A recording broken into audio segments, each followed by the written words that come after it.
বিয়ের আগে মনে হয় বিয়েটা কত মজা, আর বিয়ের পরে মনে হয় মাথার উপর একটা বোঝা।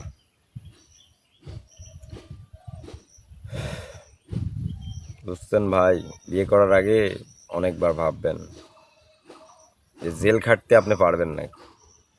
আমরা স্ত্রীর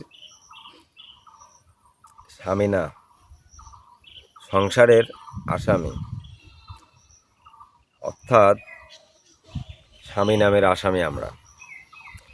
অবশ্য বিয়ের আগে কথাগুলো ভেবে চিনতে তারপরে বিয়ে করবেন।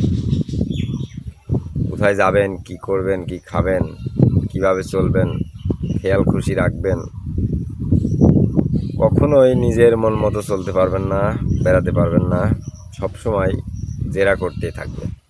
অবশ্যই বিয়ের আগে একটু ভেবে দেখবেন।